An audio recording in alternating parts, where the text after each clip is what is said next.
సమయంలో మనం ప్రభుని ఆరాధించడానికి ముందుగా కొన్ని మాటలు మన జ్ఞాపకం చేసుకొని ప్రభు ఆరాధనలోకి ప్రవేశిస్తాం.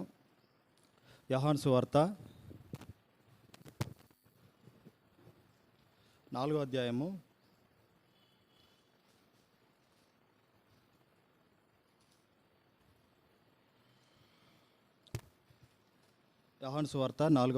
24వ వచనం అందరం కలిసి చదువుకుందాం. దేవుడు ఆత్మ గనుక ఆయనను ఆరాధించువారు ఆత్మతోనూ సత్యంతోనూ ఆరాధింపవలెను. తిరిగి మరి ఒక లేఖన భాగం చదువుకుంటాం.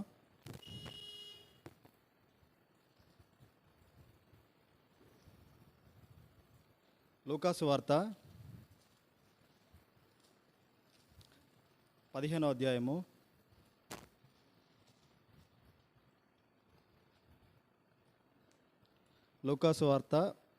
అధ్యాయము 11వ వచనం నుంచి 24వ వచనం వరకు మార్చి చదువుకుందాం. లూకాసు వార్త 15వ అధ్యాయము 11వ వచనం నుంచి 24 వరకు మార్చి చదువుకుందాం. మరియు ఆయన ఇట్లనెను, ఒక మనుషునికి 2 కుమారులుండిరి.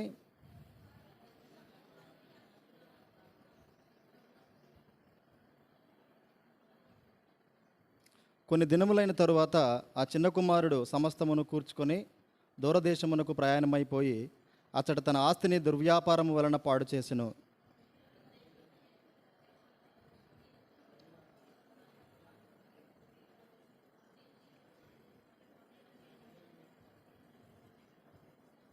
వాడు పందులు తిను పొట్టుతో తన కడుపు నింపుకొని ఆశపడను గాని ఎవడనూ వానికేమీ ఇయ్యలేదు.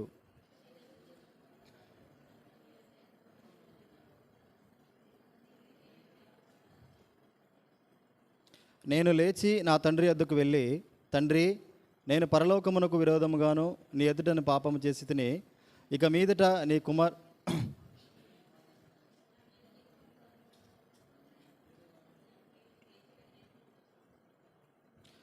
వాడింకా దూరంగా ఉన్నప్పుడు తండ్రి వారిని చూచి కనికరపడి పరుగెత్తి వాని మెడ మీద పడి ముద్దు పెట్టుకొనెను.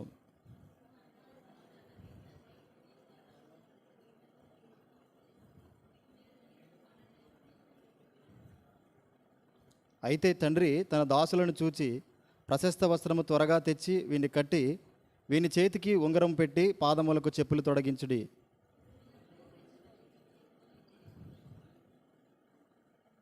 ఈ నా కుమారుడు చనిపోయి మరలా బ్రతికెను, తప్పిపోయి దొరికెనని చెప్పెను. అంతటా వారు సంతోషపడసాగిరి. ప్రభు సాయం నిమిత్తమై అందరం కలిసి ప్రార్థిద్దాం.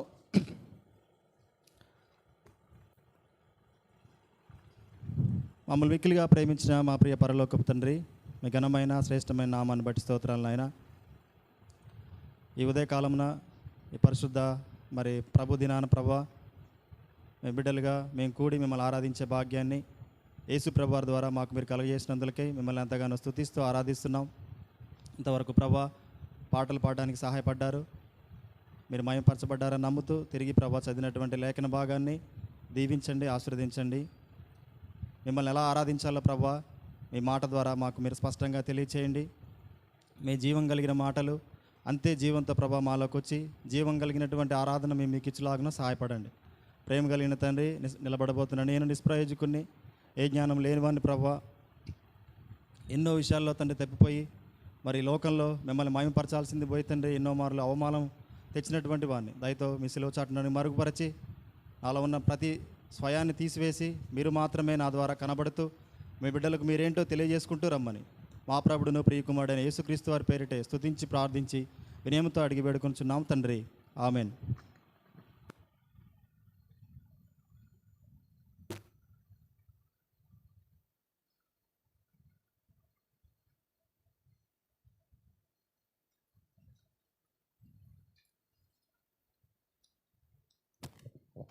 మనందరికీ బాగా తెలిసినటువంటి లేఖన భాగమే. దీన్ని ఎక్కువగా ఎప్పుడు చెప్పినా సరే ఏమంటాం, దీన్ని తప్పిపోయిన కుమారుడి సందర్భం లేదా సంఘటన లేఖన భాగం అంటాం. అసలు ఎవరి తప్పిపోయిన కుమారుడు అని అంటే ఎవరు అతను తప్పిపోయిన కుమారుడు? ఆయనకున్న పేరు అదేనా? ఎవరు అతను? ముందుగా ఎవరు? చిన్న కుమారుడు. సరే, ఇక్కడ ఒక మాట రాయబడింది కదా, ఎక్కడ 19వ వచనంలో, ఇక మీదట నీ కుమారుడని అనిపించుకున్నట్టుకు యోగ్యుడిని కాను. దానికి ముందు 18వ వచనంలో, నేను పరలోకమునకు విరోధముగాను నీ ఎదుటను పాపం చేసేదని. అంటే ఇతను ఎవరు కుమారుడు? దేవుని కుమారుడు. దేవుని కుమారుడు అయినటువంటి వాడు ఎలా మారాడు? తప్పిపోయిన కుమారుడిగా మారాడు. మన జీవితాలు కూడా ఎలా ఉండేవి అంటే అలానే ఉండేవి కదా. దేవుని కుమారులమే. మన పితృడైనటువంటి ఆదాము గారు ఏ విధంగానైతే దేవుని కుమారుడిగా ఉంటూ వచ్చాడో, మనందరం కూడా అటువంటి వారిగా ఉండాలనేది దేవుని తలంపు. మనందరం కూడా దేవుని కుమారులమే. అయితే మొట్టమొదటిగా ఈ లేఖన భాగాన్ని మనం చూసుకుంటూ వెళ్తే కొన్ని సంగతులు దేవుడు మనల్ని ఆరాధించడానికి మనకు సహాయపడతాయి. మొదటిగా 11, 12 వచనాల్లో మనం చూస్తే, ఇద్దరు కుమారులు ఉన్నారు. ఆ కుమారులో చిన్నవాడు తండ్రి ఆస్తిలో నాకు వచ్చు భాగం ఇమ్మని తన తండ్రిని అడిగినట్లుగా మనం చూస్తాం. ఇక్కడ ఎవరు తండ్రి? తండ్రికి ఉన్నటువంటి ఆస్తి ఏంటి? ఇది ప్రాముఖ్యమైన సంగతి కదా. చాలామంది తండ్రులు ఉంటారు, వారు ఇచ్చేటువంటి ఆస్తి బహుశా పిల్లలకి ఏం సరిపోకపోవచ్చు. బహుశా ఈ చిన్నవాడికి ఇచ్చినటువంటి ఆస్తి చాలా గొప్పది. అందుకే చాలా సంవత్సరాలు దూరంగా వెళ్ళిపోయి తన తండ్రి దగ్గరికి రానటువంటి స్థితిలో ఉన్నాడు. మనం ఒకసారి ఈ తలంపు భౌతికంగా మనం ఆలోచించగలిగితే అందరికీ శుభ్రచిత్తమే. కానీ ఆత్మీయ కోణంలో మనం ధ్యానించుకుంటూ వెళ్దాం మన సమయపాలను బట్టి. ఈ తండ్రి ఎవరనంటే ఆ తండ్రికి ఉన్నటువంటి ఆస్తి ఏంటంటే ఆ ఆస్తి ద్వారా మనకేమి ఇచ్చాడో మనం జ్ఞాపకం చేసుకుందాం. మొట్టమొదటిగా మనం చూస్తాం కదా, ఎవరు తండ్రి అని అంటే యెషయా గ్రంథము 57వ అధ్యాయము 15వ వచనం.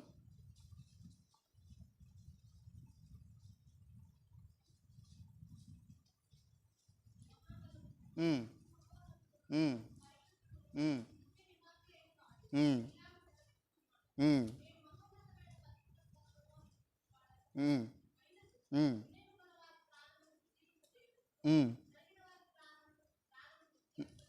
ఉమ్, ఉమ్, ఉమ్, చాలు. ఇక్కడ అసలు ఆయన ఎవరు అని అంటే మహాగణుడు, మహోన్నతుడు, పరిశుద్ధుడు, నిత్య నివాసి. ఈ మాటలు చాలు మన ప్రభుని ఆరాధించాలంటే. ఆయన మహాగణుడంట, మహోన్నతుడు, పరిశుద్ధుడు. ఇవి ఎవరికి కలిగినటువంటి ఆస్తి కాదు. బహుశా లోకంలో చూస్తే దగ్గర దగ్గర ఒకటే రకమైనటువంటి ఒకటే స్థాయిలో ధనవంతులు ఉండొచ్చు. కానీ ఈ తండ్రిని చూస్తే ఎలా ఉన్నాడనంటే మహాగణుడు, మహోన్నతుడు, పరిశుద్ధుడు. ఇది ఎవరికి లేదు, ఈ క్వాలిటీ, ఈ ఆస్తి ఎవరికీ లేదు. కాబట్టి ఈ తండ్రికి ఉన్న లక్షణాలు అవి. మనం 1 తిమోతిలో కూడా చూస్తాం ఈ మాట. 1 తిమోతి 6వ అధ్యాయము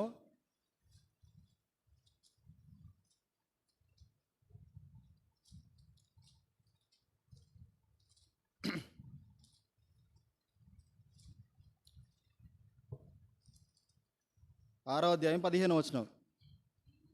ఉమ్, ఉమ్, ఉమ్, ఉమ్, ఉమ్, ఆ,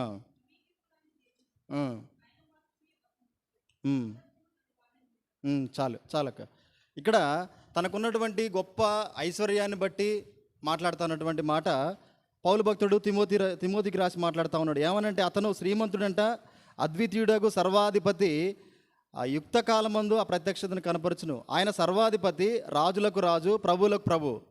తండ్రిని చూస్తే ఎలా ఉన్నాడనంటే అసలు మనం ఎవరం కూడా తండ్రి స్థాయి దగ్గరకు కూడా మనం వెళ్ళలేనటువంటి స్థితి.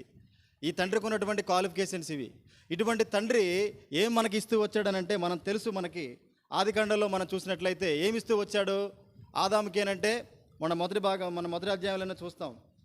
ఆదికాండం 1వ అధ్యాయము 26వ వచనం నుంచి.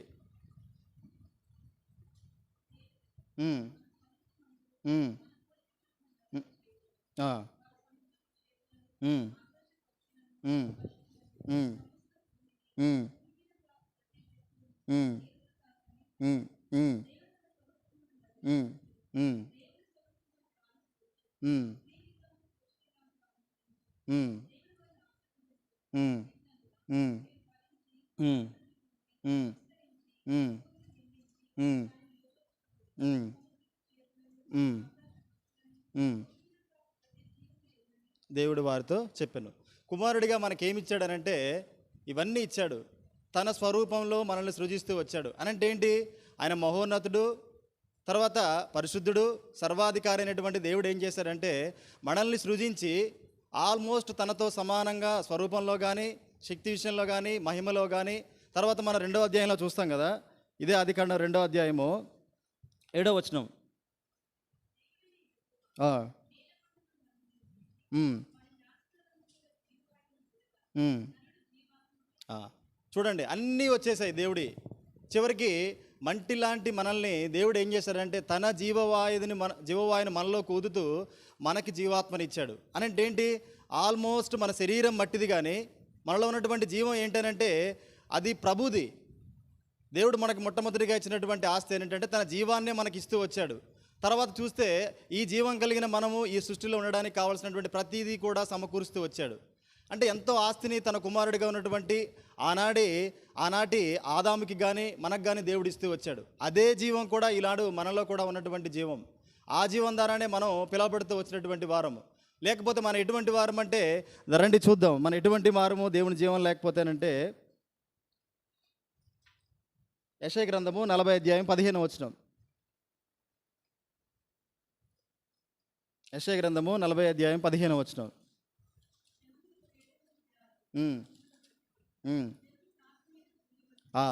ఇటువంటి వారంట జనులు త్రాసు మీద ధూళి వంటి వారం. ఇంకా 103వ కీర్తనలో బహుశా ఉంటుంది చూడండి, మంటి వంటి వారు అని ఒక మాట రాయిస్తూ ఉంటాడు కీర్తనకారుడు అక్కడ.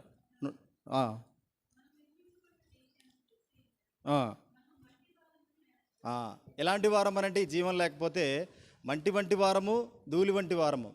అంటే దేవుడు ఎప్పుడైతే తన జీవాన్ని మనకి ఇస్తూ వచ్చాడో ఆ జీవం తర్వాతే మనకు దేవుల్లో ఉన్నటువంటి ఆ ఆస్తి ఏదైతే ఉందో, దేవుడు ఏదైతే మన పట్ల ప్రణాళిక కలిగి మనకి ఇస్తూ వచ్చాడో దీనితో మనం ఏం చేసామనంటే ఆదాము ఆ ఏదోను తోటలోకి బయలుదేరాడు. ఆనాడు ఆదాము మాత్రమే కాదు బయలుదేరింది, మనం కూడా తన జీవాన్ని బట్టి బయలుదేరుతూ వచ్చాం. ఇక్కడ వరకు బాగానే ఉంది. కానీ ఇక్కడ ఏం జరిగిందనంటే ఆ చిన్న కుమారుడు ఏం చేశాడు? 15వ అధ్యాయం తిరిగి రండి మన లేఖన భాగంలోకి. చిన్న తండ్రి ఆస్తిలో నాకు వచ్చు భాగం ఇమ్మని తన తండ్రిని అడిగినట్టుగా మనం చూస్తూ ఉన్నాం. ఇదే కదా ఆదాము చేసింది. అంతవరకు దేవుడు చెప్పినట్టుగా అయినటువంటి ఆదాము వెంటనే ఎప్పుడైతే సర్పం తన యొక్క జీవితంలోకి వచ్చిందో తన భార్య ద్వారా తను దేవుని యొక్క ఆజ్ఞను మీరుతూ వచ్చాడు. వెంటనే తన ఆజ్ఞ అతిక్రమించడం ద్వారా తనకేమైంది? మరణం వచ్చింది. తద్వారా ఏమైందంటే తనలో దేవుడిచ్చినటువంటి జీవం ఏమైపోయింది? కోల్పోయాడు. ఆ జీవం తనలో లేదు. ఇంకేం పోయింది? తనలో మహిమ పోతూ వచ్చింది. అంతవరకు మహిమ వస్త్రాలతో నింపబడినటువంటి వ్యక్తి ఎప్పుడైతే దేవుని ఆజ్ఞను మీరి మరణానికి పాత్రుడవుతూ వచ్చాడో, ఇది భౌతిక మరణం కాదు, ఆత్మీయ మరణం. ఇది కీర్తనకారుడు రాస్తా వస్తాడు కదా, తల్లి గర్భములో ఉండగానే పాపములోనే నా తల్లి నన్ను గర్భమున ధరించెను. ఇది ఆదాము నుంచి మొదలైనటువంటి ఈ మరణం యేసు ప్రభువారు మన జీవితంలోకి రానంత వరకు కూడా ఈ మరణం మన జీవితాల్లో వస్తూనే ఉంది. ఈ జీవం లేదు, ఈ మహిమ లేదు. ఆదామవుల అంతకుముందు వాళ్ళ జీవితంలో ఉన్నటువంటి ఆ మహిమ, ఆ జీవం కోల్పోతూ వచ్చారు. దేవుడు తనకిచ్చినటువంటి ఆ సృష్టిని అంతటి మీద ఎంతో గొప్పగా అధికారాన్ని కలిగినటువంటి వారు ఈనాడు మనం క్రూరమోగాలకి భయపడుతున్నాం. అడవిలో దేనికైనా సరే ఒక పెద్ద క్రూరమోగానికి కానీ ఇంకా దేనికైనా భయపడగలుగుతున్నాం అని అంటే వాటి మీద మనకేం పోయింది? అధికారం పోయింది. మొట్టమొదటిగా దేవుడు మనకు అది ఇచ్చాడు. ఎంతటి జంతువునైనా కానీ పేరు పెట్టి పిలిచింది ఎవరు? ఆదాము. అంటే పేరు పెట్టాడనంటే మనిషి దూరం నుంచి పెట్టలేడు కదా, దగ్గరికి వెళ్ళి ఆ శరీరానికి తగ్గట్టుగా, ఆ వాతావరణానికి తగ్గట్టుగా ఏ జంతువుకు ఏ పేరు పెట్టాలి, ఏ జీవరాశికి ఏ పేరు పెట్టాలి అని వాటితో ఎంతగానో స్నేహం కలిగినటువంటి ఆదాము, ఆ ఆదాము నుండి వచ్చినటువంటి మనము ఈరోజు ఆ క్రూర మోగాలకు భయపడుతున్నాం అని అంటే మనలో ఏం లేదు. ఇప్పుడు అప్పుడున్న జీవం లేదు, అప్పుడున్న మహిమ లేదు. ఆ జంతువులు మనకు విలువనిచ్చి మనల్ని రక్షణగా భద్రంగా చూసుకోగలిగేటువంటి అన్యోన్యత మన మధ్యలో లేదు అనంటే దేవునికి దూరం అయిపోయినటువంటి వారము. ఎందుకు అనంటే ఆ తప్పిపోయిన కుమారుడు తండ్రిని ఎదిరించి ఆస్తి కావాలన్నాడు. మనం ఎలా ఎదిరించామనంటే రాస్తాడు చూడండి, యెషయా ప్రవక్త యెషయా గ్రంథము 1వ అధ్యాయము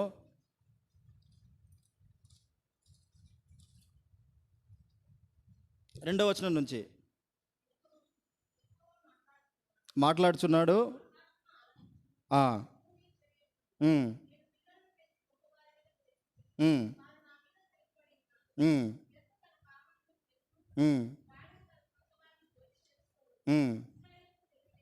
చాలు, ఇక్కడ చాలా మమ్మల్ని చదువుకుందాం. ఎవరితో మాట్లాడుతూ ఉన్నాడు అని అంటే ఆకాశంతోని భూమితోని. ఎందుకంటే ఇవి దేవుడు మనకిచ్చినటువంటి ఆస్తి, వాటితోనే మాట్లాడుతూ ఉన్నాడు దేవుడు. భూమి మీద ఉండమని నేను నా కుమారునికి చెప్పా, ఒకసారి నువ్వు ఆలకించు, ఆకాశమా నువ్వు చెవియొగ్గు. ఏం చేశారు నా బిడ్డలు అని అంటే, వాళ్ళని నాతో పాటుగా మహిమలో, నాతో పాటుగా నా జీవనంలో, ఏదోను తోటలో ఎంతగానో వాళ్ళతో కలిసి నేను ఉండాలనేటువంటి ఆశపడ్డప్పుడు ఏం చేశాడు నా కుమారుడు అని అంటే, ప్రభు మన గురించే మాట్లాడుతూ ఉన్నాడు. ఇది నీ పట్ల ప్రణాళిక ప్రభువు కలిగి ఉన్నాడు. భూమి ఆకాశములు సృజించబడక ముందే దేవునిలో మనల్ని, యేసుప్రభులో మనల్ని ఏర్పరచుకున్నటువంటి దేవుడు ఏంటి నీ పట్ల కలిగి ఉన్నటువంటిది అంటే, దేవుని కుమారుడిగా నువ్వు ఉండాలని, మధ్యలో ఎక్కడా కూడా తప్పిపోయిన కుమారుడిగా మారాలని కాదు. అటువంటి తలంపు కలిగినటువంటి దేవుడు నువ్వు దేవుని కుమారుడిగానే ఉండి, దేవుని ఏదైతే సృజించాడో వాటన్నిటిపైన నీకు అధికారాన్ని, ఆస్తినంతటిని కూడా నీకు పంచిచ్చాడు. పంచటం కాదు, తప్పిపోయిన కుమారుడికి అయితే పంచిచ్చాడు, కానీ దేవుడు అంతా కూడా మన చేతిలోనే ఉంచాడు. ఇక్కడ భూమి మీద ఏది కూడా దేవునిది కాదు. ఒక చిన్న ఆజ్ఞనిచ్చాడు అంతే, అంటే తనను పరీక్షించడానికి ఆ ఆజ్ఞనిచ్చాడు. కానీ మన దేవుడు సమస్తమును మనకిచ్చి, ఆ సమస్తములో నీ క్యారెక్టర్ని ఎలాగా జడ్జి చేయాలనేటువంటి ఆలోచన కలిగిన వ్యక్తికి ఒక విషయంలో మనకు దొరికిపోయాం. ఆ దొరికిపోయిన విషయాన్ని బట్టి ఆ భూమితోని ఆకాశంతోని ప్రభు మాట్లాడుతూ ఉన్నాడు కదా. తర్వాత వచనం చూడండి, 3వ వచనం.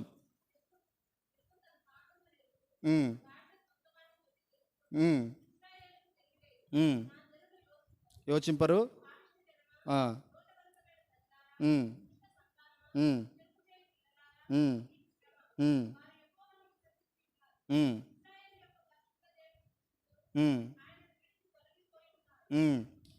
నిత్యము తిరుగుబాటు చేయొచ్చు.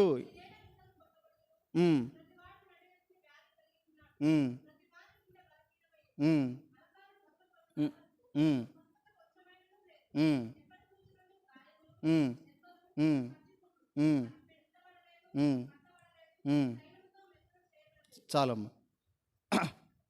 ఎలా ఉన్నామంట, నిత్యము కూడా దేవునికి తిరుగుబాటు చేసేవారుగా. ఆ చిన్న కుమారుడు నా ఆస్తి నాకు ఇచ్చేయి, నాకు ఇష్టం వచ్చినట్టుగా నేను దేశం మీద పడి ఇష్టం వచ్చినట్టుగా నేను ఆనందించాలి అనేటువంటి తలంపు కలిగి ఉన్నాడు. మనం కూడా ఏం చేసామంటే, దేవుడిచ్చిన దాన్ని, దేవుని జీవాన్ని, దేవుని మహిమను వదిలిపెట్టేసి ఏదైతే ప్రభు చేయొద్దన్నాడో దానిని, దేవుని మాట కాకుండా మనం వినాల్సింది దేవుని మాట, కానీ విన్నది ఎవరి మాట అనంటే సర్పంలో ఉన్నటువంటి సాతాను మాట. వాడిని అధికారం చేసుకొని వాడి మాట ఇంటూ ఏం చేయగలిగామనంటే, జీవాన్ని కోల్పోతూ వచ్చాం, మహిమను కోల్పోతూ వచ్చాం. ప్రాముఖ్యంగా మన ఆత్మీయ జీవితానికి దేవుడిచ్చినటువంటి ఆ గొప్ప ఆస్తిని మనం ఏం చేస్తామంటే కోల్పోయిన వాడిగా మనం ఉంటూ వచ్చాం. తప్పిపోయిన కుమారుడు చేసింది ఆ తప్పు. మనం దేవునిపై తిరుగుబాటు చేసి మనం ఏం చేసామంటే ఇటువంటి తప్పుని మన పితరులు మొదలుకొని మన వరకు కూడా మన యొక్క ఆత్మీయ జీవితంలో దేవుణ్ణి ఎరగనటువంటి వారిగా ఒక్కొక్కరు ఒక్కొక్క రకమైన నేపథ్యం నుండి వచ్చిన వారం. ఎవరం కూడా దేవుణ్ణి అంత చాలా సింపుల్గా మనం ఎవరం కూడా అంగీకరించినటువంటి వారం కాదు.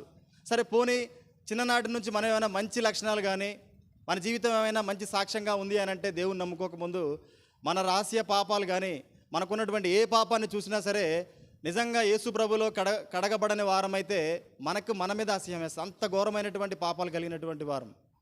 ఇటువంటి స్థితిలో దేవుడు మనల్ని ఏం చేస్తూ వచ్చాడనంటే, తప్పిపోయిన కుమారుడైతే తిరగబడ్డాడు, తన ఆస్తిని అడుగుతూ వెళ్ళిపోయాడు. మనం కూడా తన తిరగబడి దేవుడిచ్చినటువంటి వాటన్నిటినీ కోల్పోతూ వచ్చాం. అవన్నీ తీసుకున్నాం, కోల్పోతూ వచ్చాం. తర్వాత చూద్దాం లూకాసు వార్త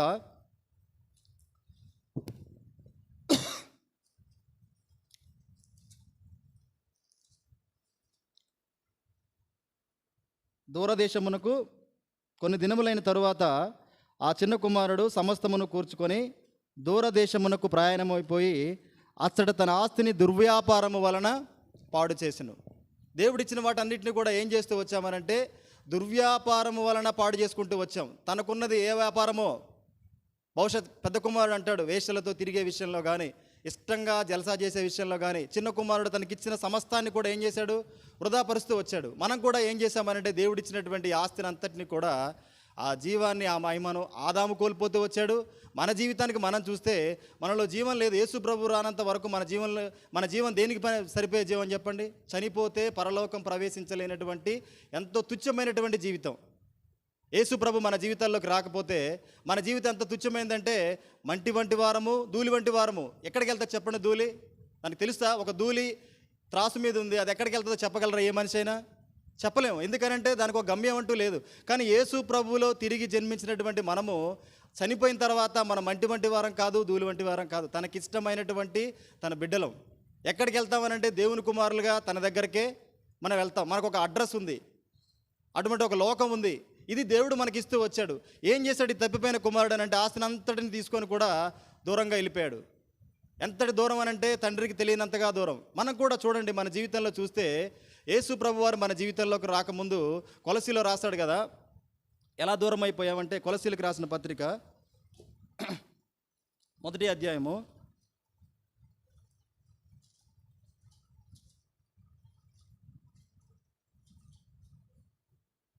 21వ వచనం. ఉమ్,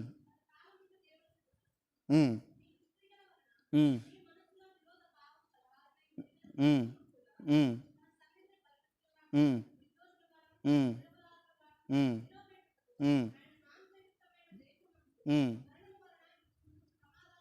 బా చిన్న కుమారుడు తనకున్నదంతా తీసుకొని దూరంగా వెళ్ళిపోయాడు తండ్రికి. మనం ఎలా వెళ్ళిపోయామనంటే మనం చేయకూడనటువంటి దుష్కార్యాలు దుష్క్రియలన్నీ చేస్తూ దేవునికి దూరం అయిపోయాం. తండ్రి అయిన దేవునికి దూరం అయిపోతూ వచ్చాం. సమస్తాన్ని మనకి ఇస్తూ వచ్చాడు, కానీ ఇది ఏం చేసామంటే దీనంతటిని కూడా మనం నాశనం చేసుకొని దేవునికి దూరమైన వారిగా వెళ్ళిపోయాం. ఇక దేవునికి మనకి ఎంత దూరం, ఎంత అగాధం ఏర్పడిందనంటే నీ జీవితంలోకి యేసు ప్రభు రాకపోతే తిరిగి నువ్వు ఎప్పుడు కూడా తండ్రిని నువ్వు కలుసుకోలేనటువంటి దూరం.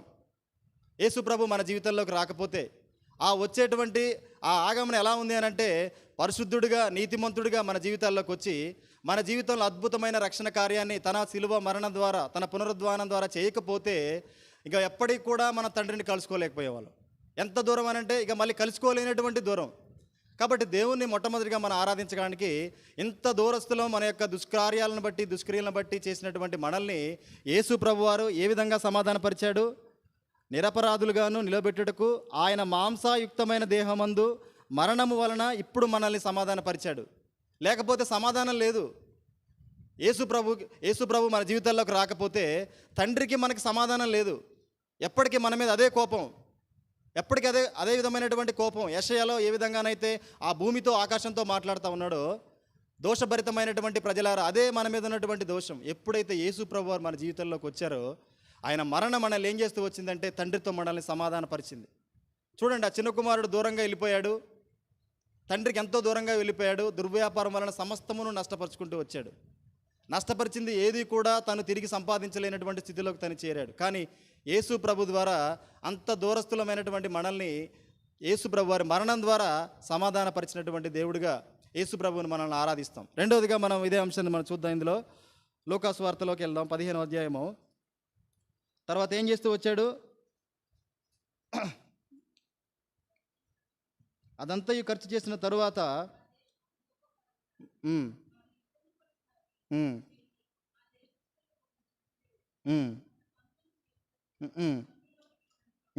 ఇక ఎటువంటి కరువు వచ్చిందనంటే తనకు తినడానికి కూడా ఆహారం లేనంత వరకు కరువు.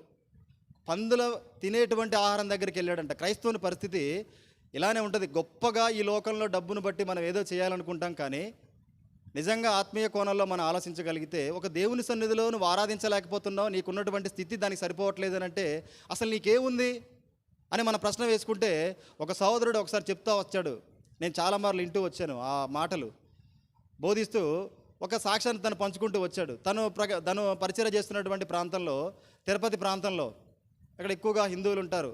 ఆ తిరుపతి ఆ టెంపుల్లో పనిచేసేటువంటి ఒక కానిస్టేబుల్, తనకిద్దరు భార్యలు. ఆ తిరుపతి టెంపుల్లో తను పనిచేస్తూ ఉంటాడు. ఆ పనిచేసే క్రమంలో అక్కడ వచ్చేటువంటి పై డబ్బులతో చాలా ఎక్కువగా డబ్బు సంపాదిస్తూ వచ్చాడు. కావాల్సిన చోట్లల్లో కాంప్లెక్స్లు కట్టిస్తూ వచ్చాడు. ఎంతో ఆస్తుంది తనకి. కానీ ఒకనొక రోజు ఏమైందంటే తనకు సమాధానం లేదు. ఊరికే తాగి డ్యూటీలు చేసేటువంటి వ్యక్తి ఏమైపోయిందనంటే తనకు సమాధానం లేదు. ఇటువంటి స్థితిలో నేను ఎందుకు బతుకుతుంది అన్నటువంటి తలంపు కలిగిన వ్యక్తి. ఎప్పుడు చూడండి ఆ టెంపుల్లో ఉంటూ డ్యూటీ చేసే వ్యక్తి. నిరంతరం కూడా ఆ ఓం నమర వస్తూ ఉంటాయి కదా, స్మరణ సంస్కృతి ఇవన్నీ వింటా ఉన్నటువంటి వ్యక్తి. ఏం కూడా తన జీవితంలో సమాధానం లేదు. బహుశా భార్యల పట్ల కావచ్చు, తన తాగుడు వల్ల కావచ్చు, మరి తనకున్నటువంటి ఏ అనారోగ్య సమస్యలో తెలియదు. తను ఒకనొక రోజు ఒక దైవజనుడు వెళ్ళి సువార్త చెప్తూ వచ్చాడంట. విన్నాడు, పక్కన పడేశాడు. మరలా వెళ్తూ వచ్చారు, ఆ సువార్త చెప్పాడు, మరలా వచ్చేసారు వీళ్ళు. తను ఆ విధంగానే సువార్త వీళ్ళు వస్తే నాకు ఈ మాటలు చెప్తాడనే తలంపు కలిగి ఉన్నాడు. ఎప్పుడు కూడా పట్టించుకునే స్థితిలో లేడు. కానీ ఒక రోజు దేవుడు బహుశా తనలో కార్యం జరిగించాలనేటువంటి ఉద్దేశం, తన బండి మీద వెళ్తున్నాడు, డ్యూటీ దిగి టెంపుల్ నుంచి తన ఇంటికి వెళ్తున్నటువంటి క్రమంలో వెళ్తా ఉన్నాడు మార్గ మధ్యలో అనుకోకుండా ఆయన బహుశా డ్రింక్ చేసినట్టున్నాడు, ఏదో వచ్చి తనకు తగిలిచ్చింది, చూసుకోలేదు, తనకు సరిగ్గా కనిపించలేదు. ఆయన వెళ్ళి ఎక్కడ పడ్డాడంటే ఒక వెహికల్ వచ్చి కొట్టినప్పుడు ఆ పక్కన ఉన్నటువంటి బురద గుంటలో పడిపోయాడు. లేపేవారు లేరు, ఎవరు లేరు. చాలా సమయం గడిచిపోతూ ఉంది. ఆ బురద గుంటలోనే అలా ఉన్నాడు. కొద్దిసేపటికి తనకు స్పృహ వచ్చింది. స్పృహ వచ్చి చూసినప్పుడు ఎలా ఉన్నాడనంటే ఆయన పక్కనే పందులు ఉన్నాయంట.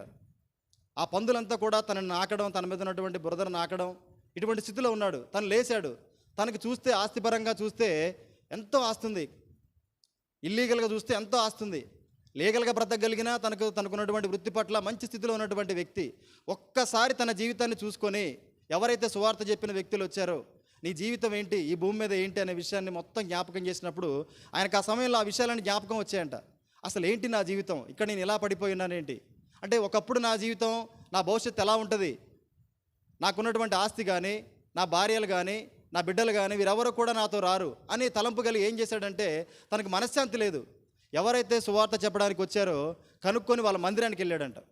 ఒకరోజు వెళ్ళాడు, ఏడుస్తూ ప్రార్థించాడు, వచ్చేసాడు. ఎవరు కనపల్లా, సువార్త చెప్పిన వారికి కూడా కనపల్లా. మరలా ఒకసారి వెళ్ళాలనిపించిందంట, వెళ్ళాడు.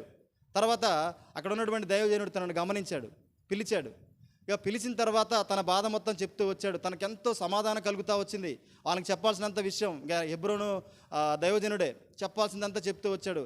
ఒక వారం ఒక భార్య, రెండో వారం ఇంకొక భార్య, కుటుంబం అంతా కూడా మందిరానికి వచ్చారు. మందిరానికి వచ్చి కొంతకాలం తర్వాత తను అక్కడ డ్యూటీ చేసే వ్యక్తి ఈ మందిరంలో దేవుని యొక్క సన్నిధిలో ఒక ఇన్స్ట్రుమెంట్ ప్లే చేసే వ్యక్తిగా మారాడు. సంపూర్ణ రక్షణ అనుభవంలోకి వచ్చాడు. వచ్చిన వ్యక్తి 10 సంవత్సరాలు గడిచిన తర్వాత కూడా తను ఆరాధించే విధానం ఏంటంటే పందులు ఉండేటువంటి బురదలో ఉండేటువంటి నేను, పందుల్లో ఎక్కడైతే నివాసం చేస్తూ ఉన్నాయో అటువంటి స్థితిలో ఉన్నటువంటి నన్ను ప్రతిసారి ఈ మాట జ్ఞాపకం చేసుకునేవాడంట. అంటే చూడండి, తన జీవితాన్ని ఎప్పుడు కూడా తను మర్చిపోలే. ఎన్ని సంవత్సరాలు గడిచిపోయినా తన ఆత్మీయంగా ఎంత ఎదిగినా సరే తన జీవితాన్ని తను మర్చిపోలే. అటువంటి జీవితం నుంచి దేవుడు నన్ను ఇక్కడికి తీసుకొని వచ్చాడు. నేను సంపాదించిన నా ఆస్తి కాదు, నాకున్నటువంటి బంధువులు కాదు, ఎవరు కాదు, దేవుడు నన్ను ఇక్కడి వరకు తీసుకొని వచ్చాడు. మన జీవితం కూడా ఎలా ఉందనంటే ఆత్మీయంగా ఆ పందుల పక్కనే ఏమాత్రం ఆహారం దొరకనటువంటి స్థితిలో ఉంది. అటువంటి స్థాయిలో, అటువంటి స్థితిలో ఉన్నప్పుడు, ఆ దారిద్ర్యంలో మనం ఉన్నప్పుడు ప్రకటన గ్రంథంలో ఆ దారిద్ర్యాన్ని గురించి రాస్తాడు కదా, 3వ అధ్యాయము 17వ వచనం. ప్రకటన గ్రంథము 3వ అధ్యాయం 17వ వచనం.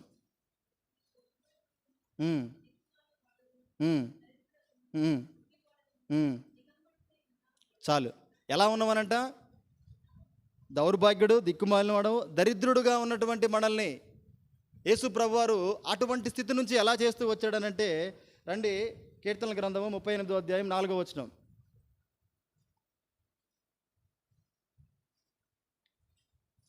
కీర్తనల గ్రంథము 38వ అధ్యాయం 4వ వచనం.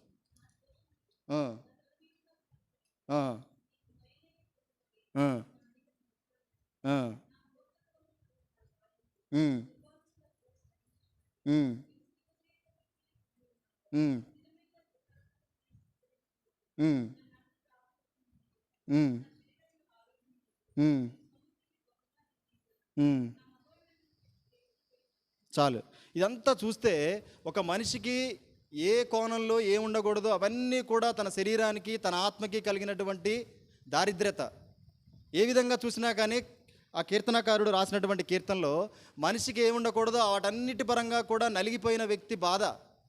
మన జీవితం కూడా ఇలానే ఉంది. ఇంత దారిద్ర్యతలో ఉన్నటువంటి మనము, తనకు ఆ కరువు వచ్చింది, సమస్తమును కోల్పోయాడు, పందులు తినే ఆహారం కూడా తినడానికి ఏమాత్రం కూడా లేనటువంటి పరిస్థితిలో ఆ చిన్న కుమారుడి వేదనది. మనం కూడా ఇటువంటి యేసు ప్రభు మన జీవితంలో రాకముందు మన జీవితం ఇటువంటిదే. దేవుడు మన గాయాలను కట్టకముందు మన జీవితం ఇటువంటిదే.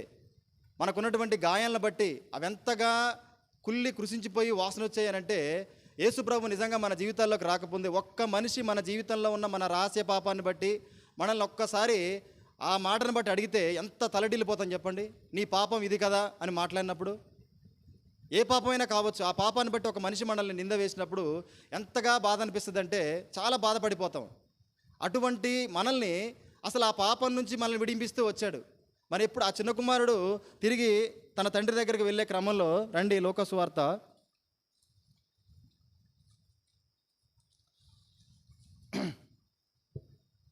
కరువు రాగా ఇబ్బంది పడసాగి వెళ్ళి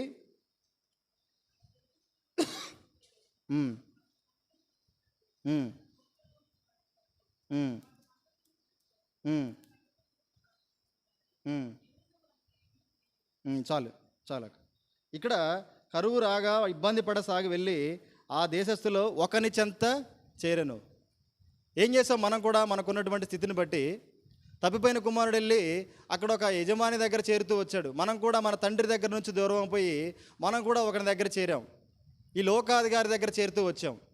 అయ్యి వాడు మనల్ని ఎంతగా నష్టపరుస్తూ వచ్చాడనంటే వీడైనా కానీ ఒక పని చెప్తూ వచ్చాడు చిన్న కుమారుడికి. మనకైతే నిరంతరం కూడా మన ఆత్మీయంగా కానీ భౌతికంగా కానీ నష్టపోయేటువంటి వాళ్ళగా మనల్ని మారుస్తూ వచ్చాడు.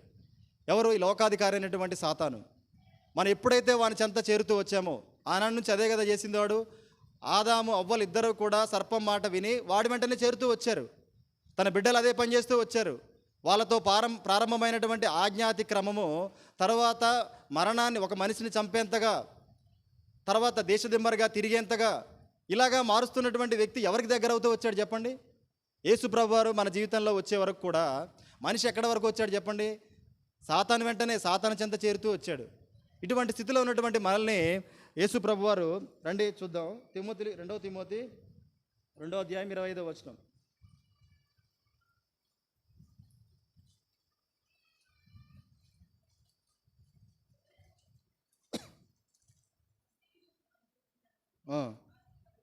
ఉమ్, ఉమ్, ఉమ్, ఉమ్, ఉమ్, ఉమ్, ఉమ్, ఉమ్, ఉమ్, ఉమ్, ఉమ్. ఆ. సాతాను తన ఇష్టం చొప్పున చెరపట్టిన వీరు వాని ఇరులో నుండి తప్పించుకొని, అయితే ఇక్కడ ఈ తిమోతికి రాసినటువంటి ఆ పౌలు గారు తన ఉద్దేశం ఏంటంటే సాతాను యొక్క ఉరిలోకి నరుడు వెళ్ళిపోతున్నటువంటి భావన తన కలుగుతూ వస్తూ ఉంది. ఎప్పుడైతే మారు మనసు రక్షణ పొందినటువంటి తనలో మా మనుషుల గురించినటువంటి రాసిన మాటలు. మనం కూడా ఎలా ఉన్నామనంటే దేవుని దగ్గర నుంచి వచ్చినటువంటి మనము, దేవుని కుమారులుగా ఉన్నటువంటి మనము, తప్పిపోయి వచ్చినటువంటి మనము చేరవలసింది ఎక్కడికి అనంటే తిరిగి తండ్రి దగ్గరకే. కానీ ఆ సమయంలో మనం ఎవరిని చేరుతూ వచ్చామనంటే సాతాన్ని. వాని చెరలో, వాని ఉరిలో పడుతూ వచ్చాం. వాడు ఏం చెప్తే మనం అది చేస్తూ వచ్చాం. వాడికి ఏ గుణాలు ఉన్నాయో ఆ గుణాలన్నీ కూడా మనలో వచ్చాయి. వాడు అబద్ధం ఆడతాడు, అబద్ధమునకు జనకుడు. కానీ మన జీవితాల్లో కూడా ఏముందనంటే అబద్ధమే. మన జీవితాల్లో కూడా అబద్ధమే. మందిరానికి వచ్చే వాళ్ళగా కూడా తండ్రి మన జీవితాల్లో అబద్ధమే కాదా చెప్పండి? ఎన్ని విషయాల్లో చూస్తే దేవుడంటే ఏంటో తెలిసినటువంటి రోజుల్లో కూడా నేను చాలా మార్లు ఎంతో పెద్ద పెద్ద అబద్ధాలు ఆడుతున్న వ్యక్తిగా వచ్చేవారు దేవుడి విషయాల్లో కూడా. అంటే ఏంటనంటే నాలో ఎవరున్నారు? మందిరానికైతే నేను వస్తూ ఉన్నాను, కానీ నాలో ఎవరున్నారనంటే నేను ఒకని చెంత చేరాను, వాడి నుంచి నేను బయటికి రాలా. నాలో యేసు ప్రభువు వారి యొక్క శిలువ కార్యం జరగనంతసేపు నేను ఎవరి చెంత చేరాను అని అంటే ఆ సాతాను చెరలోనే ఉండి వాడి చెంత చేరిన వాడిగా ఉంటూ వచ్చాను. ఆ చెంత చేరినప్పుడు వాడికి ఏమైనా దొరికిందా చెప్పండి? ఆ చిన్న కుమారుడికి తన దగ్గర ఉన్నప్పుడు ఏమి దొరకలే, కనీసం పందులు తినే పొట్టు కూడా దొరకలా. మన జీవితం చూస్తే రోజు రోజుకి దిగజారిపోయేటువంటి జీవితం కాదా చెప్పండి? యేసు ప్రభువారు వచ్చే వరకు కూడా ఆ ఇజ్రాయేల్ పరిస్థితి, ఆ వంశంలో ఎంత ఘోరంగా మారిపోతా వచ్చింది చెప్పండి. రోజు రోజుకి పాపమే, ఎక్కడ లేనటువంటి పాపం. దేవుడు నాశనం చేస్తూ వచ్చిన, నోవాహు ఉన్నప్పుడు జలప్రలయంతో అందరిని నాశనం చేసిన, మరలా తన కుమారుల ద్వారా ఎటువైపు వెళ్ళిపోయారు? వాడి చెంత చేరారు. తర్వాత లోతు ఉన్నప్పుడు లోతుని విడిపించి వాటన్నిటిని కూడా ఆ యొక్క అగ్నిలో కాలుస్తూ వచ్చినా సరే మరలా జనం ఎటు వెళ్ళిపోయారు? అటువైపు వెళ్ళిపోయారు. ఎన్నో మార్లు దేవుడు రక్షిస్తూ వచ్చాడు, ఎన్నో బంధకాల నుంచి విడిపిస్తూ వచ్చారు. కానీ ఎటు వెళ్ళిపోయారంటే దేవుని నమ్మలేదు, బొమ్మల్ని నమ్మారు. అసలు విడిపించిందే దేవుడు కాదు, ఈ బొమ్మే, ఈ దూడే మమ్మల్ని విడిపించిందని. చూడండి, అటువంటి మనసులు కలిగి మనం ఎవరి చెంత చేరామనంటే దుష్టుడి చెంతే చేరాం. అలా చేరినటువంటి మనల్ని దేవుడు యేసు ప్రభు వారి మరణం ద్వారా మనల్ని విడిపిస్తూ వచ్చాడు. రండి, మొదటి పేతురు 1వ అధ్యాయము 19వ వచనంలో ఒక మాట చదువుకుందాం.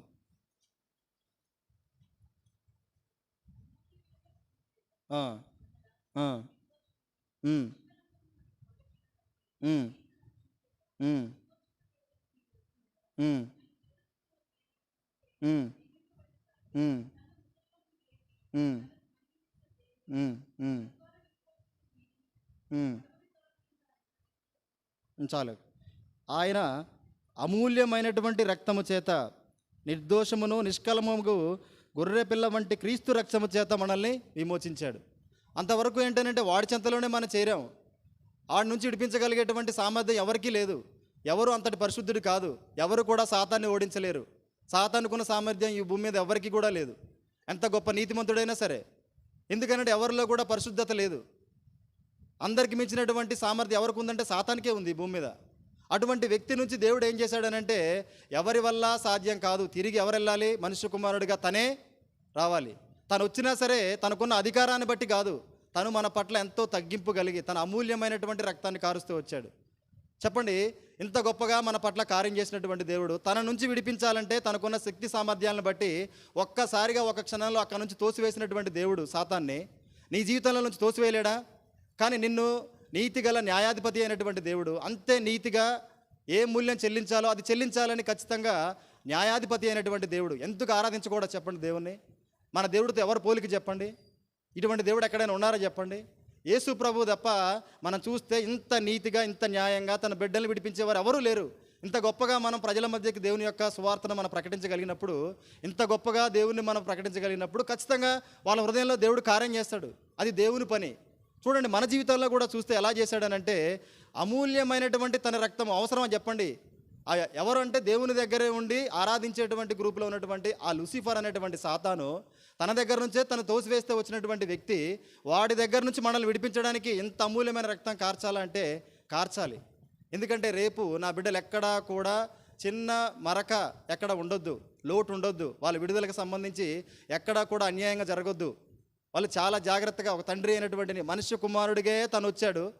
నీ పాపం నా పాపం నీ దరిద్రం మనందరి దరిద్రాన్ని దేవుడు ఏం చేశాడంటే, తను దరిద్రుడిగా జీవిస్తూ తన మరణం ద్వారా, తన శిలువ మరణం ద్వారా తన శరీరం మీద మనకు పడాల్సినటువంటి ప్రతి శిక్షను కూడా తను భరిస్తూ మరణమయ్యాడు. మరణపు ముళ్ళుని విడిచినటువంటి దేవుడిగా ఉన్నాడు. అంతవరకు భయం, చనిపోతామనేటువంటి భయం. ఎందుకంటే చనిపోయిన తర్వాత ఎక్కడికి వెళ్తామో తెలియదు. అటువంటి స్థితిలో ఉన్నటువంటి మనల్ని యేసు ప్రభువారు రిక్తుడిగా వచ్చాడు.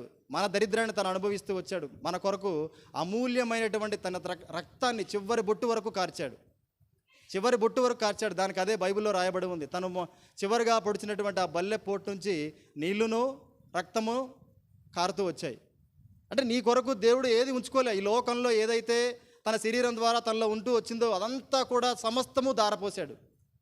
మనల్కి ఇంత గొప్ప రక్షణ ఆ సాతాను నుంచి వేరు చేస్తూ తీసుకొని వచ్చాడు. చూడండి, తిరిగి చివరిగా మనం చదువుకుంటూ వెళ్దాం. 15వ అధ్యాయమే,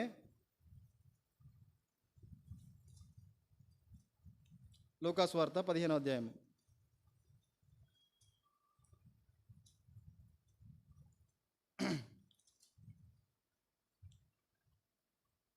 అయితే బుద్ధి వచ్చినప్పుడు నా తండ్రి వద్ద ఎంతో మంది కూలివాండ్రకు అన్నం సమృద్ధిగా ఉన్నది, నేనైతే ఇక్కడ ఆకలికి చచ్చిపోతున్నాను. నేను లేచి నా తండ్రి వద్దకు వెళ్ళి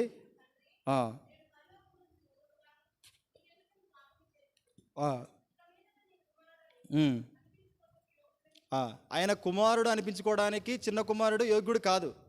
మనం చూస్తే అసలు మనం మొదటి నుంచి చూసినా మనం తనకి కుమారులుగా అనిపించుకోవడానికి యోగ్యులం కాదు. మొదటిగా ఆ యోగ్యతను తను ఇస్తూ వచ్చాడు. మనం దాన్ని దూరం చేసుకున్న వారిగా ఉండాం. తర్వాత యేసు ప్రభు వారి ద్వారా తిరిగి మనకు ఆ యోగ్యతను తను ఇస్తూ వచ్చాడు. దత్తపుత్ర కుమారులుగా మనల్ని చేసుకుంటూ వచ్చాడు. దేవునికి మనం చూస్తాం కదా, పేతురులో రాజులైన యాజక సమూహంగా మనల్ని ప్రభు పిలుస్తూ వచ్చాడు. మనకు అర్హత ఉందా అంటే లేదు, మనలో ఏ ఒక్క గుణం కూడా లేదు. ఏదైనా నీతి క్రియలు మనం చేసామా అంటే యెషయా గ్రంథంలో మనం చూస్తాం కదా, నీ నీతి క్రియలన్నీ కూడా. మరి అటువంటి అర్హత కలిగినటువంటి మనం ఏ విధంగా మనం అర్హతను సంపాదించుకుంటాం? మనకి ఎట్లా వస్తుంది ఆ యోగ్యత అని అంటే, యేసు ప్రభు వారి ద్వారానే, తన మరణం ద్వారానే మనల్ని యోగ్యులుగా చేస్తూ వచ్చాడు. మనకి ఏది లేదు యోగ్యత, ఈ రక్షణ కానీ ప్రభుని ఆరాధించేటువంటి అర్హత కానీ మనకు లేదు. ఎందుకనంటే మన జీవితం అటువంటిది. యేసు ప్రభు వారి ద్వారా మనకి యోగ్యతను ఇస్తూ వచ్చాడు. తర్వాత మనం చదువుదాం. వాడు ఇంకా దూరంగా ఉన్నప్పుడు తండ్రి వారిని చూచి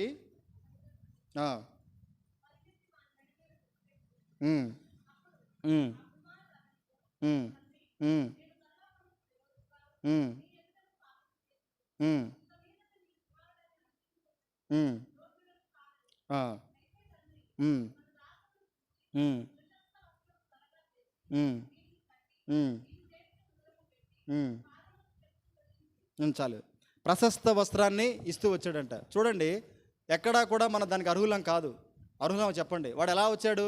ఏ విధంగానైతే ఆ దేశమంతటా తిరిగి నాశనం అయిపోయాడో, స్నానం సరిగ్గా లేక విపత్కరమైన పరిస్థితుల్లో గడుపుతూ వచ్చాడో, ఆ వచ్చినటువంటి వ్యక్తికి వచ్చినట్టుగా నేరుగా ప్రశస్త వస్త్రాన్ని ఇచ్చాడు. నీకు నాకు దేవుడిచ్చింది అదే. పాపంలో ఉండగానే క్రీస్తు మనల్ని ఏం చేశాడు? పాపంలో ఉండగానే క్రీస్తు మనల్ని మన పాపాన్ని బట్టి తీసివేయలే. చూడండి, తండ్రి తనని ముద్దు పెట్టుకున్నాడు. తన స్థితిని బట్టి వెంటనే తండ్రి స్నానం చేసిన తర్వాత వచ్చి ముద్దు పెట్టుకోవాలి, వెంటనే ముద్దు పెట్టుకుంటూ వచ్చాడు. అంటే దేవుడు ఎక్కడా కూడా పాపినైనటువంటి మనల్ని ద్వేషించలా, పాపాన్ని మాత్రమే ద్వేషిస్తూ వచ్చాడు. పాపంలో ఉండగానే ప్రభు మనల్ని రక్షిస్తూ వచ్చాడు. మన పాపాన్ని, మన యొక్క జీవితాన్ని పట్ల ఎప్పుడైతే దేవుని మీద ఆధారపడుతూ విశ్వసిస్తూ వచ్చామో అప్పుడు మన జీవితాన్ని బట్టి మన పాపాలని మనం వదిలించుకున్న వారిగా ఉన్నాం. కానీ ఎప్పుడైతే దేవుని దగ్గర మన పాపాలని దేవుడు మాత్రమే విమోచించగలడైన తలంపు కలిగినప్పుడే, నువ్వు దేవుని ఎప్పుడైతే నీ చేర్చుకుంటూ వచ్చావో ఆయన పాపంలో ఉండగానే మనల్ని అందరినీ కాపాడుతూ వచ్చాడు. ఇది దేవుడు మన పట్ల చేసినటువంటి కార్యం. ఈ ప్రశస్తమైన వస్త్రాన్ని గురించి మనం చూస్తే జకర్యా గ్రంథంలో ఒక మాట ఉంటుంది. జకర్యా గ్రంథము 3వ అధ్యాయం 4వ వచనం. జకర్యా గ్రంథము 3వ అధ్యాయము 4వ వచనం. ఉమ్, ఉమ్, ఉమ్, ఉమ్, ఉమ్, ఉమ్, ఉమ్, ఉమ్, ఉమ్. చాలు. ఇక్కడ ఏం చేశారంట? నీ దోషమును పరిహరించి ప్రశస్తమైన వస్త్రముతో నిన్ను అలంకరించుచున్నానని సెలవిచ్చును. దానికి ముందు తన దగ్గర ఉన్న ఏంటనంటే మైల బట్టలు తీసివేయడని. మనంతా కూడా ఇటువంటి స్థితిలోనే ఉన్నాం. మనలో చెడు అనేటువంటిది వస్త్రంగా ఉంది. ఆ చెడుని కూడా ఏం చేశాడంటే దేవుడు ఎగ్జాక్ట్గా ఇక్కడ జకర్యా ప్రవక్త రాసినట్లుగానే మన జీవితం కూడా అదే ఉంది. ఆ చెడుతోనే నిండిపోయినటువంటి మనల్ని దాన్ని తొలగించి మనకేమిస్తూ వచ్చాడు? ప్రశస్తమైనటువంటి వస్త్రాన్ని, రక్షణ అనే వస్త్రాన్ని మనకి ఇస్తూ వచ్చాడు. తర్వాత మనం చూస్తాం కదా, ఇంకేం ఇస్తూ వచ్చాడు? తనకి ఉంగరాన్ని బహుకరిస్తూ వచ్చాడు కదా, ఉంగరాన్ని పెడుతూ వచ్చాడు. లోకాసు వార్త 15వ అధ్యాయం.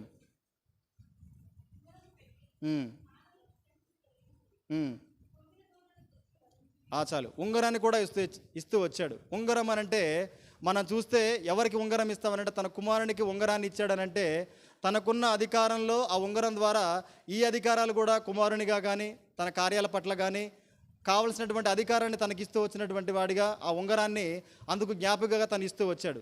చూడండి, తన జీవితం ఎక్కడుందనంటే ఎంతో నష్టపోయాడు, సమస్తము కూడా నష్టపోయాడు. దుర్వ్యాపారం వల్ల, దుష్క్రియ వల్ల నష్టపోతూ వచ్చాడు. తనలో ఏది కూడా తనను తిరిగి సమకూర్చేటటువంటి అర్హత లేదు. కానీ తన కృపచేతనే, ఆ కృపచేతనే తను పిలుస్తూ వచ్చాడు. అటువంటి స్థితి నుంచి తనను విడిపిస్తూ వచ్చాడు. అంత మాత్రమే కాదు, తనకు ప్రశస్తమైనటువంటి వస్త్రాన్ని ఇచ్చాడు, తనకు అధికారాన్ని ఇచ్చాడు, కుమారు అనేటువంటి అధికారాన్ని ఇచ్చాడు. చివరిగా మనం చూస్తే ఆ పాదాలకు ఏమిస్తూ వచ్చాడంట? ఎఫెసీయులకు రాసిన పత్రిక 6వ అధ్యాయము 15వ వచనం.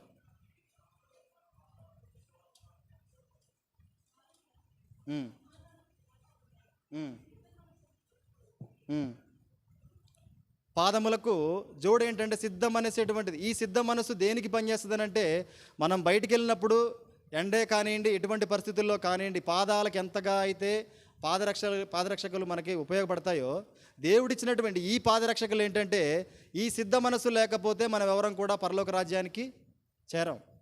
దేవుడు ఎప్పుడొచ్చినా సరే మనం ప్రభువుతో ఉండగలిగేటువంటి ఒక గొప్ప నిరీక్షణ మనకి ఇస్తూ వచ్చాడు ఈ సిద్ధ మనసు అనేటువంటిది. సిద్ధ మనసు లేకుండా నేను రక్షణ కలిగి ఉన్నాను అనంటే నీ రక్షణ నీ సిద్ధ మనసుతో ఏమాత్రం కూడా నడిపించేదిగా లేకపోతే, ఈ సిద్ధ మనసు అనే జోడు మనకు లేకపోతే మనం ప్రభుతో చేరం. ఏమి ఇచ్చాడనంటే సిద్ధ మనసుని ఇచ్చాడు. సిద్ధ మనసు ఇవ్వడం అనంటే అంత తేలిగ్గా జరిగేది కాదు. ఆ సిద్ధ మనసు ఇవ్వాలంటే దేవుడు మనకి మన జీవితాల్లో ఒకటి చేయాలి. ఎఫెసీలోనే చూస్తాం కదా, అటువంటి సిద్ధ మనసు ఇవ్వాలంటే 14వ వచనం 1వ అధ్యాయము చివరి భాగం.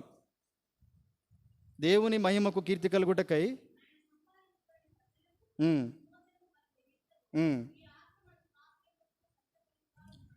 ఈ సిద్ధ మనసు ఎలా వస్తుందనంటే నీ గొప్పతనం బట్టి కానీ నువ్వు చదువుకునేటువంటి నీ జ్ఞానాన్ని ఆధారం చేసుకొని చదివే బైబిల్ జ్ఞానాన్ని బట్టి మనం నడుచుకుంటూ వెళ్ళడం వల్ల వచ్చేటువంటి సిద్ధ మనసు కాదు. ఆత్మ, దేవుని ఆత్మే మనతో ఉండి మనల్ని నడిపిస్తూ సిద్ధ మనసుని, దేని కొరకు సిద్ధ మనసుని అంటే దేవుడు ఎప్పుడు వచ్చినా సరే దేవునితో వెళ్ళగలిగేటువంటి సిద్ధ మనసును తను మనకిస్తూ వచ్చాడు. దానికి ఆధారంగా తన పరిశుద్ధాత్మనే మనకు ఆదరణకర్తగా ప్రభు ఉంచుతూ వచ్చాడు. ఒక్కసారి జ్ఞాపకం చేసుకోనండి, మన జీవితాలు దేవుని కుమారుడిగా ఉండాలని దేవుడు తలంపు కలిగి ఉన్నప్పుడు మనం తప్పిపోయాం. రకరకాలైనటువంటి పరిస్థితుల్లో తప్పిపోయాం. దేవుని కుమారుడిగా ఉండడానికి అర్హత లేదు. అంతా పంచుకొని ఆయన నుంచి దూరం అయిపోయాం. అటువంటి పరిస్థితుల్లో యేసు ప్రభువారి యొక్క రక్తం ద్వారా మనల్ని సమాధానపరుస్తూ వచ్చాడు. ఎన్నో విషయాల్లో దుర్వ్యాపారం వలన దూరం అయిపోతూ వచ్చాం. తండ్రి దగ్గరికి వెళ్ళేటువంటి మొహమే లేదు. ఆయనకు విరోధముగా మనం పాపం చేస్తూ వచ్చాం. కానీ దేవుడే ఒక్కసారిగా వెళ్ళాలనే తలంపు కలిగినప్పుడు తనే ముందుగా వచ్చాడు మన దగ్గరికి. దూరం నుంచి చూచినటువంటి దేవుడు ఆయనే మనల్ని పిలుస్తూ మన దగ్గరగా వచ్చాడు. తనే పిలుచుకుంటే ఎవరం కూడా మన మందిరానికి వచ్చి రక్షణ పొందడం వల్ల కాదు. దేవుడే ఎన్నో వర్తమానాలు నీ హృదయంలో పడేదాకా, నీ మనసు కరిగేదాకా, నీ మనసు నీ అంతటా నీ కరిగి నువ్వు బాప్తిసం తీసుకోవాలనే తలంపు పరిశుద్ధాత్మ నిత్యం తడుతూ ఒకవేళ నీ కినబడినటువంటి మాట సత్యమైన మార్గాన్ని కాకపోయినా దేవుడు మరలా నిన్ను ఆ వైపుగా నిద్రలేపుతూ, నువ్వు సరైన మార్గంలో వెళ్ళట్లేదు, నువ్వు తీసుకున్న రక్షణ సరైనది కాదు, నువ్వు చిన్ననాడు తీసుకున్న బాప్తిసం ఇది కాదు రక్షణ అంటే అని దేవుడు లేపుతూ ఈనాడు నిజంగా సత్యమైనటువంటి మార్గంలో ప్రభువుని ఆరాధించగలుగుతున్నావు అంటే ఎక్కడి తప్పిపోయినటువంటి మనము ఎక్కడి దేవుడు చెప్పండి. అటువంటి పరిస్థితుల్లో వీటన్నిటినీ కూడా దేవుడు మార్గాలు సరళం చేస్తూ తన వైపుగా తీసుకోవడమే కాదు, మన జీవితాన్ని బట్టి, మన రోత జీవితాన్ని బట్టి, వీటన్నిటిని బట్టి మైలతో కూడినటువంటి మన పాప జీవితాంతో ధరించుకున్న వస్త్రాన్ని తీసివేసి ప్రశస్తమైన రక్షణ వస్త్రాన్ని ఇస్తూ, ఎంతగా అంటే దేవుడికి ఎంత సంతోషం అనంటే కోడిన దూడతో అక్కడ ఏం చేస్తా ఉన్నాడు, విందు చేస్తూ ఉన్నాడు. ఎంత సంతోషమో చూడండి. దేవుడు ఇంత గొప్ప రక్షణ ఇచ్చినటువంటి దేవుణ్ణి మనం కూడా అంతే సంతోషంగా మన పూర్ణ హృదయంతో ప్రభుని ఆరాధిద్దాం. దేవుడి మాటలు దీవించునుగాక.